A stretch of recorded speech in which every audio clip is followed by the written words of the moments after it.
My name is Yiorgo Yiannopoulos and my performance was called Confessional, and it's a relational work in the Cube in the sense that I've invited audience members or the patrons of the Oxford Art Factory to enter the Cube one at a time, and once they've entered I ask them to take a seat, and from there they confess something to me. I'm usually kneeling in front of them, and after that I present them with a sheet of paper that they weren't aware of before, and it's a list of obstructions and activities for me to perform with a dough ball that I'll end up creating with flour that I'll measure out based on the weight of their confession and how much I think it weighs down on them personally, or however I wish to pass my judgment really, comes in the form of the flour. And from there I begin kneading it with water, and once the ball has come together I'll perform the activity or obstruction that they've chosen for me, and then once I've finished performing the activity, which can go for a couple minutes or however long my body can take it, I reopen the door, and that signifies that the next person is allowed to come in, and the process repeats itself and the ball grows and grows with each confession. The flour and the dough are supposed to be representative or symbolic of shame, because that's the nature of the confession that I'm asking for, is something shameful. So not so much something that's secretive, but something that relates to shame. So I tried to find a material that would relate to shame in some way, but rather than pick something that is already established as a symbol for shame, which wasn't really something I could think of anyway, I wanted to pick something that fit certain criteria, so something that was organic, consumable, something close to human, in the sense that it's something that we use a lot. It's very common, a very neutral material.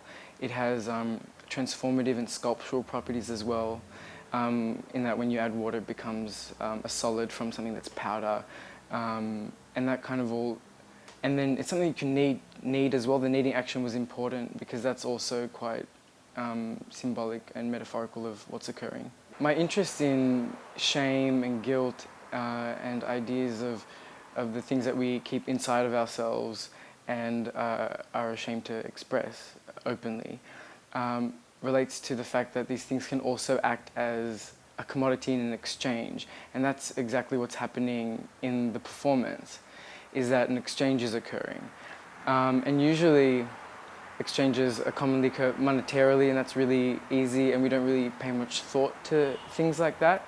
But I made a work to do with webcams, where people pay performers and make requests, and in return they are given a performance.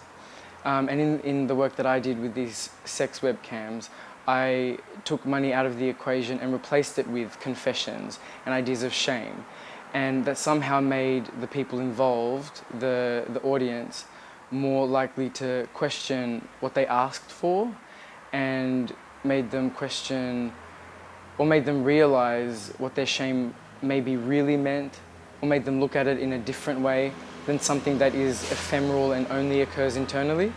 So something that is physical and you see it played out by someone else. For me, the ones that were given more weight were the ones that seemed more all-encompassing. So that was just one type. So in the sense that they follow the person a lot and kind of encroach into lots of areas of their life. So it was that type of confession that got more weight to it. But there were also things like specific instances that people have carried. Like longevity also was something, because some people come in and they say, I've let this go, but this is something that ate away at me.